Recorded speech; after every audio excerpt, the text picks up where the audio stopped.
hello, welcome back to my channel and to another reaction video. This time we'll be checking out the death battle for Lara Croft versus Nathan Drake.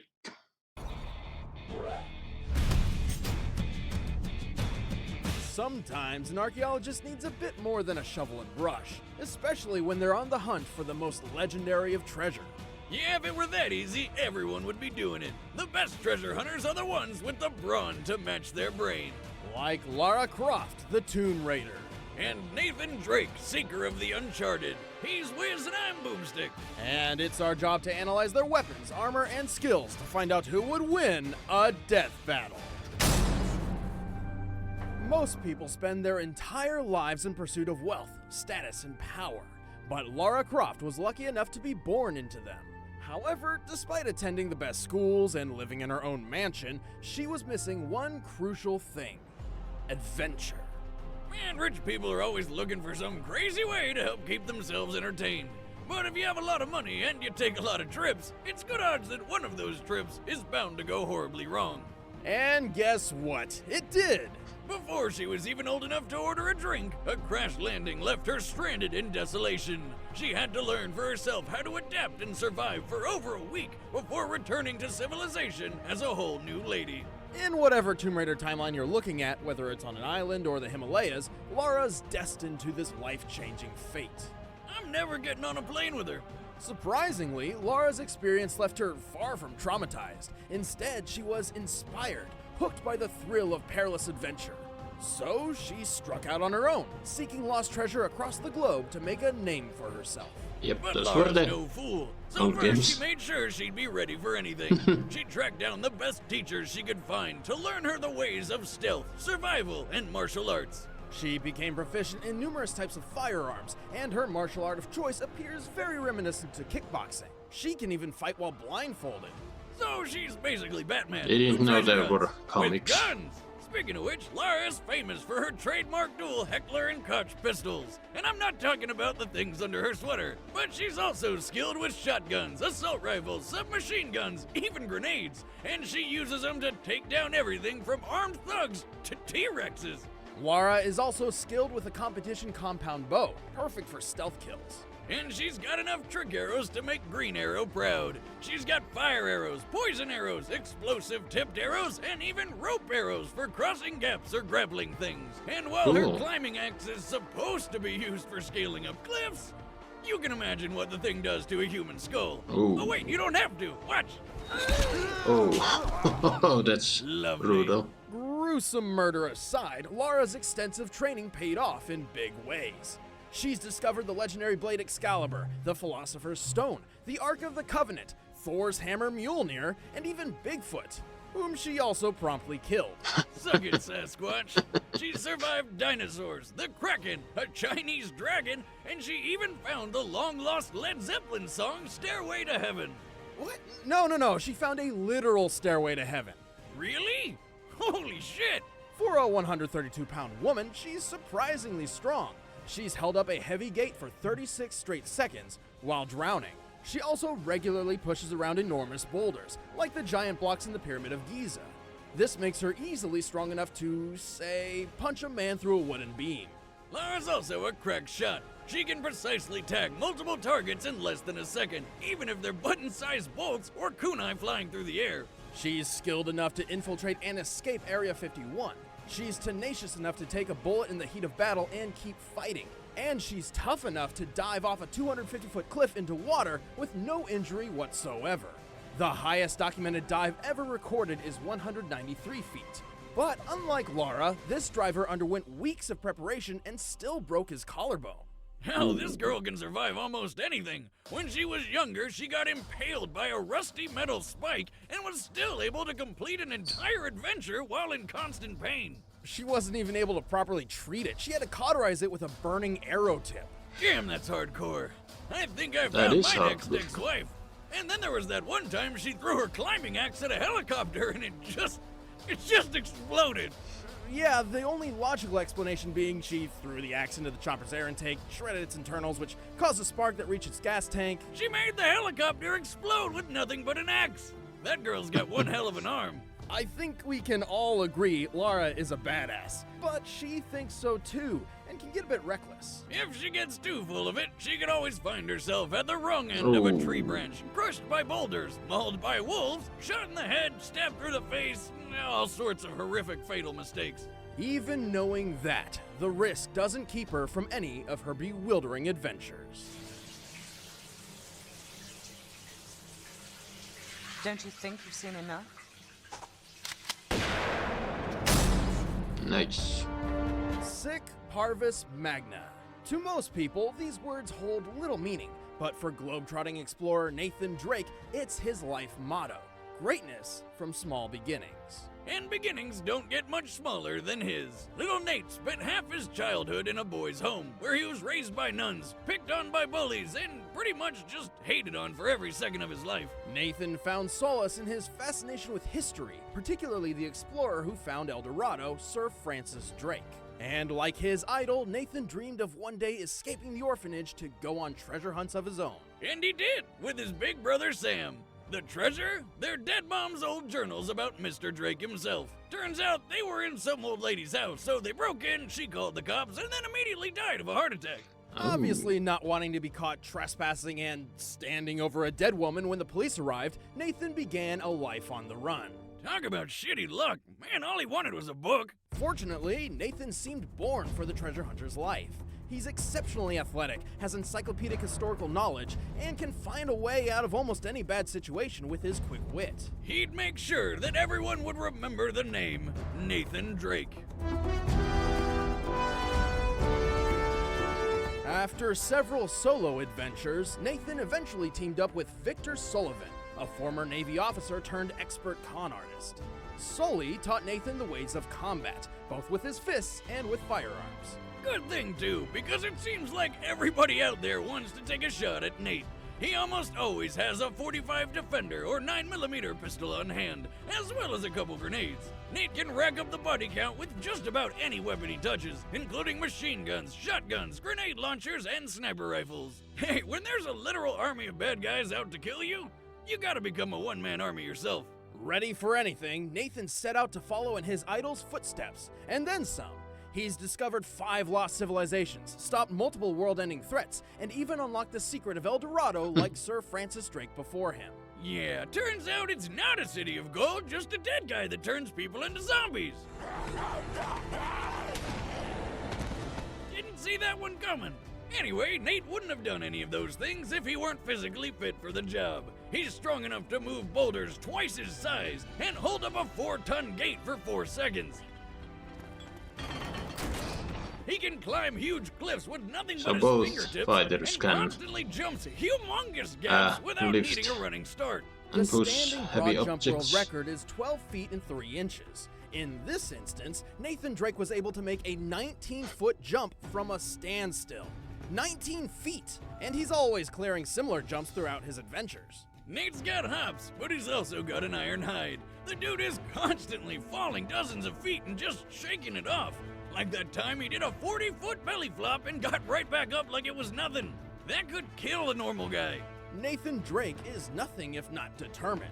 When he found himself cornered on a train and bleeding out from a bullet wound, his solution was to simply blow the whole thing to oblivion.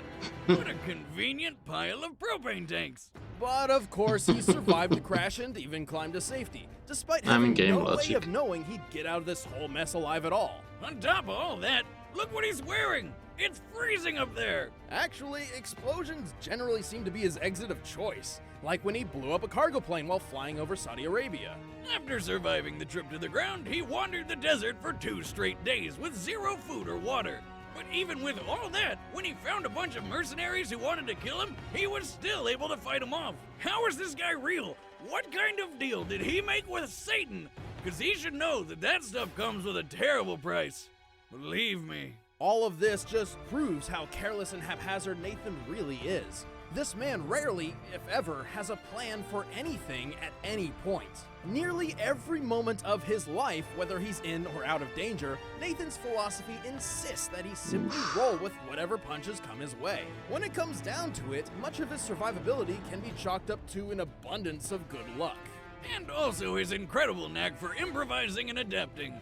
Lucky or not, hundreds, if not thousands of bad guys have tried to beat him to some treasure and lost. It's good odds that if you go up against Nathan Drake, you're not just gonna lose that treasure, you're gonna lose your life. What the hell did you do back there? Oh, you know, save the world. I have Alright, no the idea. combatants are set. Let's end this I'm a debate huge fan once of and both, for all. so... But first, I'm gonna tell you how to save your relationship. Uh-oh. Okay. I have no idea which one is gonna win. I'm a huge fan of both. I kind of wanted to, I don't know, kiss and team up. Damn, it's cold up here. Okay, let's try. I'm pretty good voice for Gotcha. Nathan. Stop! Turn around. Slowly. Okay. Ah, crap.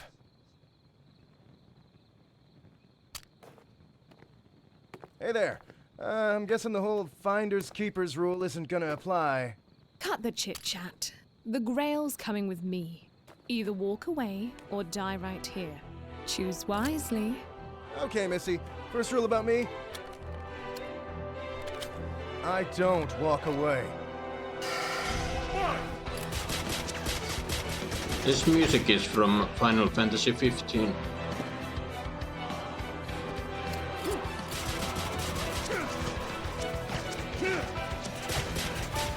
It never fails. I get to the gold at the end of the rainbow and somebody tries to kill me.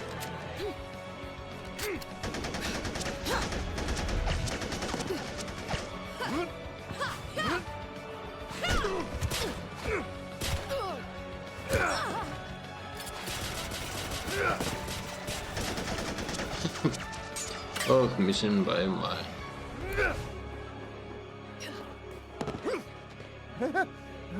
Not a scratch. Do you know what you've done? That's probably not good. Okay, that's definitely not good.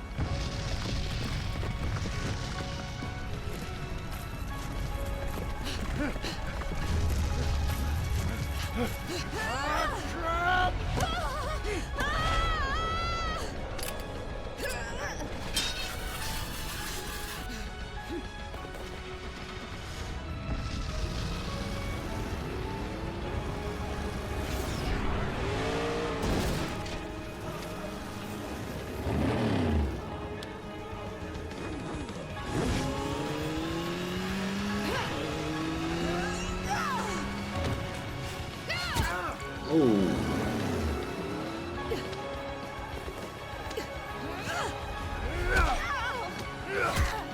Ooh.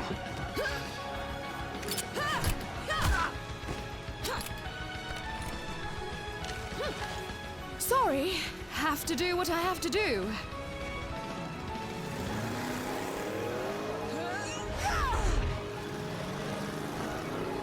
Ah, crap. Oh no, did I see a helicopter there? Are they gonna do the all... She's gonna throw the pickaxe and it's gonna blow up. Blow up the chopper.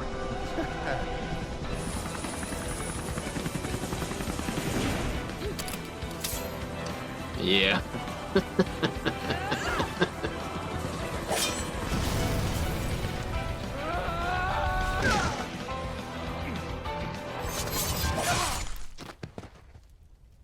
What the? Not a scratch. Okay. Wasn't expecting it to end like that. Lara and Nathan have both displayed impressive feats of strength, durability, agility, and weapon skills, but Lara tended to have the edge in every category. Both of them were way stronger than you'd think. Nathan shoved a boulder large enough to weigh 20 tons. That means he literally had the strength of 10 men. But in Lara's case, she moved several limestone blocks used in the Great Pyramids. Not only did she move them much farther distances than Nathan, but given their size and makeup, these blocks should weigh over 27 tons each. Lara's way tougher too, and has been through things that definitely would have taken Nate out. Like when she was impaled by rebar, but was still able to accomplish everything necessary to survive a hostile island for a week. Nathan suffered a bullet wound in the same area of the body, and while he powered through the pain for a short time, he soon passed out and was unconscious while under intensive care for 3 days. Take my word for it, I've been through pretty much everything you can think of, and I'd rather take a bullet than rebar any day. And that rebar thing happened when Lara was pretty young. Later, she got all sorts of combat and survival training from experts, while Nate was mostly self-taught, with a few pointers every so often from a con man. Also, when the pressure's really on, Lara manages to always keep a cool head. Much better than Nate. So, you got a plan C? Yeah, floor it. What? I'm getting on that train. What are you, crazy? Nathan Drake did just about everything by the seat of his pants, and eventually, luck always runs out. Yeah, she was just too crafty for him. The winner is Lara Croft. Well, there you have it, folks. That was Lara Croft versus Nathan Drake. And yeah, this was a pretty darn cool death battle.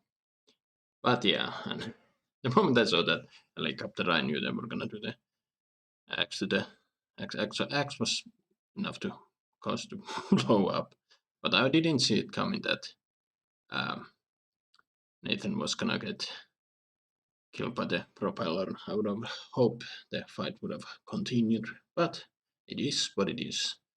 But yeah, as I said, it was a great death battle, and yeah, I'm familiar with both characters, and honestly, a huge fan of both. So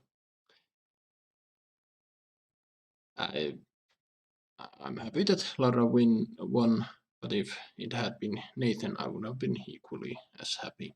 Yeah, they're both done some really crazy things, and I did like that at the very beginning they showed a clip of Indiana Jones, which to most people probably is the original treasure hunter.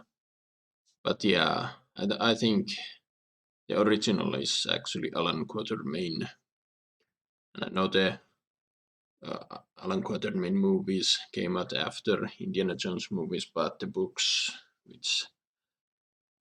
always come first, and yeah, Alan Quatermain has been a character since, I don't know, for a long time. And yeah, I think the books inspired Indiana Jones, and then came Lara Croft and Nathan Drake and all the others. But still, yeah, the animation in this fight was pretty darn good, and yeah, I did like the voice acting for both of them. And yeah, music is from Final Fantasy 15, pretty damn good choice of music if you ask me. It was a bit short, but then again, they showcased everything needed to there. But they can both fight pretty damn well, take a huge beating. They both have a variety of weapons they use. Not gonna lie, I wish the pickaxe would have come to work in the fights. I mean, I know she used it in a crucial moments against the helicopter, but yeah, that would have been a one brutal way to kill Nathan if she'd used it. Like, I mean, they showed clips from the game; they were quite brutal. But yeah, it's anyway, what do you guys think? Write your thoughts down below. Visit my Rex and comment below. Subscribe if you want, and numbers in another video.